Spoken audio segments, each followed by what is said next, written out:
All right, let's jump straight into this explainer. Today, we're unpacking a really powerful and honestly quite reflective piece by an author named Salima. It tackles this quiet yet incredibly destructive thing that happens to pretty much all of us at some point, and that is how easily and often how willingly we just surrender our own massive potential to other people's absolute certainty.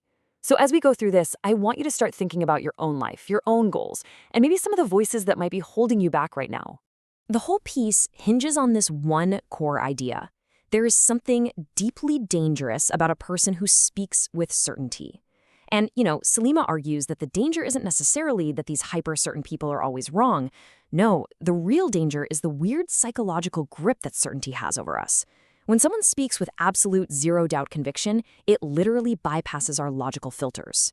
Instead of stopping and analyzing what they're saying, those words just bypass security and enter directly into our identity. They lodge themselves in our brains as pure facts, which is super dangerous, especially when we're young, vulnerable, or just, trying to figure ourselves out. So, let's look at part 1, 14 years of silence. To really nail this concept down, Salima shares this incredible, dramatic, historical story. Imagine Catherine Lonigan. She was a highly gifted kid, right? And in college, she gets handpicked for this super prestigious creative writing seminar that's normally just for seniors. It was being taught by a visiting professor for Harvard. Now picture this guy. He's 6'6", wearing a tweed coat, horn-rimmed glasses, basically the ultimate costume of intellectual certainty. So Catherine writes her very first story for him, and he immediately calls her into his office. And this is what he actually says to her. Your writing stinks. There is no way you'll ever make a dime as a writer. I've caught you at the crossroads of your life. Change your major. He literally throws her manuscript across the desk and just delivers this crushing, absolute blow. But get this, he doesn't stop there. He offers her a bargain. He tells her, look, I'll give you a passing grade, but only if you promise never to write again. And the real tragedy here, she actually took the deal.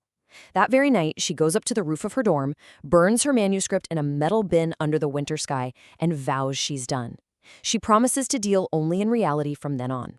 14. Now, we're not talking 14 days or, 14 months. Catherine Lanigan endured 14 years of complete, total creative silence. Why?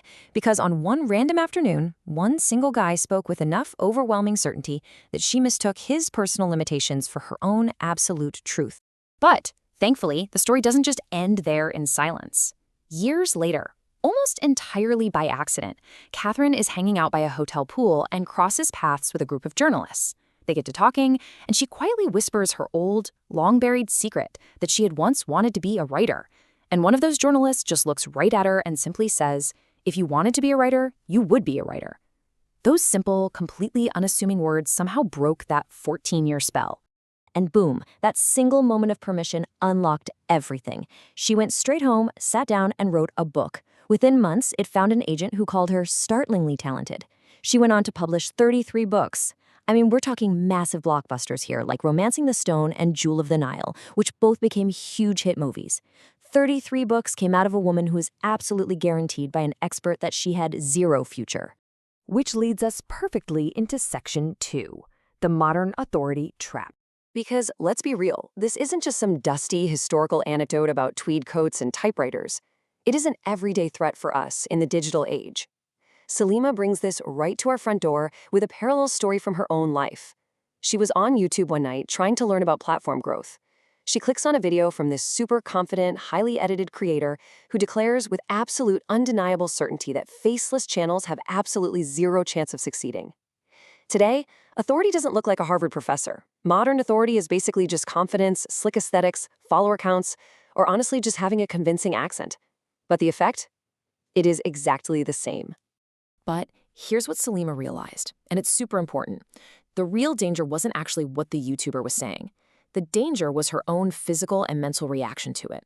She felt that familiar, tight feeling in her chest, and almost instantly her inner voice started parroting those exact doubts right back to her. Oh man, maybe this won't work. Maybe I'm completely wasting my time.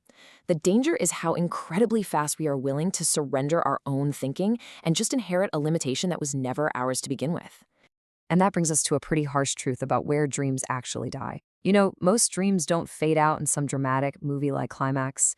They die quietly. They die in classrooms when a teacher just dismisses a quirky idea. They die in casual family conversations over a Tuesday night dinner. They die in the absolute harshness of internet comment sections.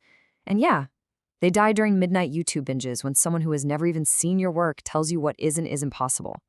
They just die from ordinary words, spoken by ordinary people who simply sounded certain enough. There's this amazing quote from the piece that really hits the nail on the head. If you're not careful, you will build your walls out of someone else's ceiling. People on the internet love to speak in absolutes, right? This is the only way, or that never works. But here is the secret they are definitely not telling you. They are rarely describing universal reality. What they're doing is describing what they personally experienced, or more likely, what they personally failed at. They are literally just dressing up their own failures as expert facts. Okay, let's move to section 3, reclaiming your voice. So, how do we actually push past all that noise? Well, for Salima, it meant literally shutting the laptop, closing the videos, tuning out the external voices, and getting back to her own work, her own reflective, poetic, emotionally driven stuff. When she finally looked at her work without the lens of some random YouTuber's certainty, she realized, yeah, it wasn't designed for everyone, but that was exactly its power. Authenticity carries a frequency. People can intuitively feel the difference between an imitation of a trend and something born out of genuine reflection. The very thing that makes you look irrational to others is often the exact thing that makes you unforgettable. And remember, pretty much every major historical breakthrough started off as an irrational exception to the current rules. And that brings us to our final section, part 4, A Mirror for You. Salima explicitly says she didn't write this to just lecture us. She wrote it to hold up a mirror. So let's do a little uncomfortable self-reflection together right now. Is there a dream you quietly buried? And I mean, not because you actually tried it and failed, but because someone else sounded so incredibly certain that you never even took the first step. Think about the emotional weight of Catherine Lanigan burning her life's work on a roof. Is there a metaphorical metal bin burning somewhere in your past? So I'll ask you, whose voice is actually narrating your potential right now? I challenge you to really listen to your own inner monologue today. When you think about starting a new project, maybe pivoting your career, or even just a new hobby, is the voice dictating what you can and cannot do actually yours? Or is it just a lingering echo of a parent, an old boss, or some highly confident YouTuber? What have you absolutely convinced yourself you can't do? I want you to trace that limiting story all the way back to its root. Try to imagine, just for a second, what you would do differently tomorrow if you suddenly discovered that your own personal Harvard professor was completely 100% wrong about you. But here is the massive, super empowering takeaway from all of this. You don't have to burn 14 years like Catherine did. Actually, scratch that. You don't even have to wait to accidentally bump into a supportive journalist by a pool to give you permission to start again. That voice that told you you were too late, too quiet, or just not enough, that was never meant to become your own voice. You can actively reject it right now. Which leaves us with this final lingering thought for the explainer. Think of that abandoned dream. Is it too late to go back and get it? Salima leaves us with this incredibly provocative question. But the truth is, the answer is already inside you. You just have to be willing to actually listen to your own voice, rather than the certainty of everyone else. Thanks so much for exploring this with me today. I really hope you walk away from this ready to reclaim your potential.